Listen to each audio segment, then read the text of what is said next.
Don't fall is important. Yeah.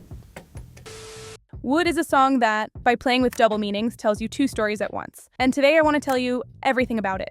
All the superstitions, the double meanings, and how Taylor managed to censor herself as much as she could.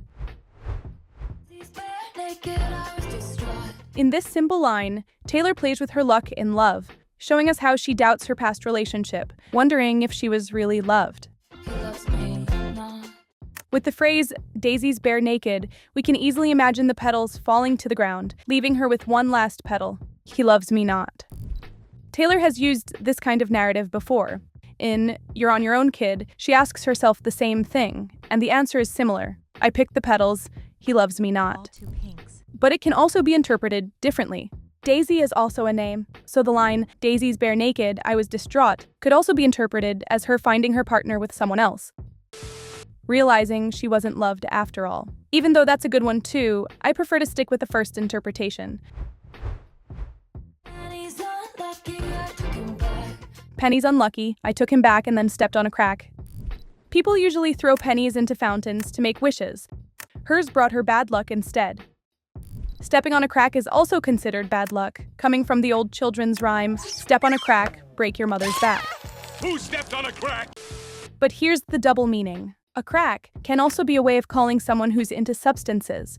So in a way, Taylor's penny brought her bad luck, and she ended up with an ex who was into substances. That's not a crazy theory, considering the Tortured Poets department has plenty of references to substance use.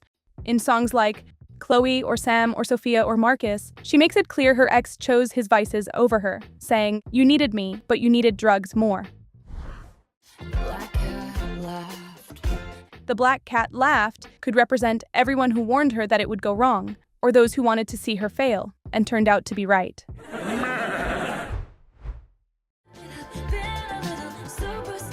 So just by starting the song with this first verse, Taylor tells us all about her bad luck in love, giving context for why she's been so superstitious now. She's keeping her guard up, fingers crossed, until this new muse puts their hand on hers and gives her a sense of safety. This line is about her and her new muse, in this case, Travis Kelce. Both of them are professionals at the top of their fields who have to work hard to stay there. They both have to make their own luck. Knock on wood. Now, let's talk about the famous phrase, "knock on wood." Don't fall is important. Yeah. In many cultures, people knock on wood as a way to avoid bad luck or attract good luck, usually after saying something hopeful or positive so it actually comes true. Knock, knock, knock, knock, knock. Knock on wood. And here, Taylor basically says she feels so confident in this new relationship that she doesn't need to be superstitious about it. Like this video if your culture has that superstition. In mine, we totally do, so I instantly knew what Taylor meant. There's another double meaning here, because Taylor could have easily said wishing on a shooting star. But bitchin' wishing on a falling star is more like a reference to all those failed relationships she had with Hollywood stars in the past, where she wished things would work out, but they didn't do her any good. And falling stars is also a shade, and I love her for that. Also, in the Tortured Poets department poem, she says, "Tried wishing on comets, tried dimming the shine, tried to orbit his planet. Some stars never align. And in one conversation, I tore down the whole sky."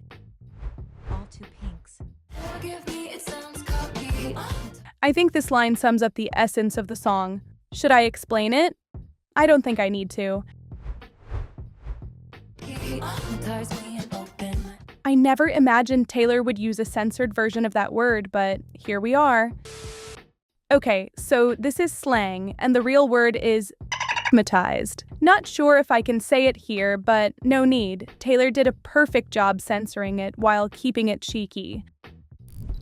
Basically, it's a term used when a woman is hypnotized by her partner's physical or sexual attributes. Redwood trees are known as the world's tallest and largest trees. But if you've been a Swiftie for a while, you've probably seen this meme. It started during a fandom fight, but it was so funny that even Swifties joke about it now.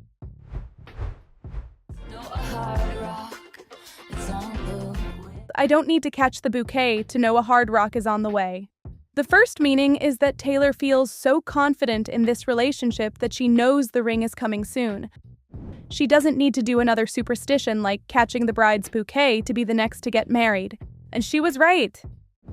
And the spicy double meaning is that she doesn't need to touch her partner to turn him on. I admit, I was super innocent about that line for at least a week. That whole curse of failed relationships, and as she said in the prophecy, I got cursed like Eve got bitten. it was broken by this new love, and his magic wand, of course. That's an obvious reference to Travis Kelce's podcast, New Heights. Them being there, but I wanted to give Taylor Swift one with my number on it. Not right now. Ooh, your number's in 87 or your phone number? You know which one. Just circling back to New Heights to say thank you for this. Yes. Look at this. I'm the luckiest man in the world. Fun facts about this song. Taylor said that this song started really innocent and she has no idea what happened by the end. Like, I ain't got to knock on wood, and we would knock on wood, and it would be all these superstitions. And it really started out in a very innocent place. She said it was a love story, a very, very sentimental love song. About superstitions, very popular superstitions, knocking on wood, black cats, stepping on a crack, and things like that.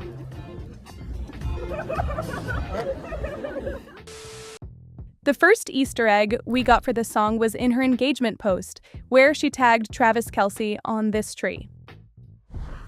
In the demo, she rhymed wood and wood. You could, I wish you would, so I ain't gotta would. And there you have it. I had to make this video because so many Swifties are freaking out, thinking like, oh my god, how could Taylor write something like this? And I'm like, Oh, come on. every artist has a fun or spicy song. But Taylor, only she could write a cheeky song that also tells us about her bad luck in love, how she finally feels confident in this new relationship, and how she was a bit superstitious at first, all while being witty and funny. And she wanted to show off her fiancé. Can't blame you, girl. No, not everything has to be folklore-style metaphors. Taylor can be super versatile.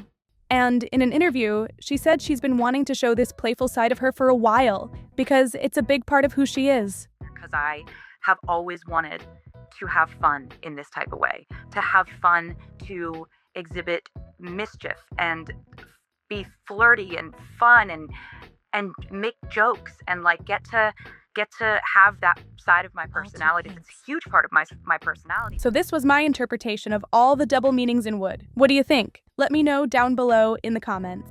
I hope you liked this video. Check out my other ones to discover all the Easter eggs and hidden meanings from The Life of a Showgirl.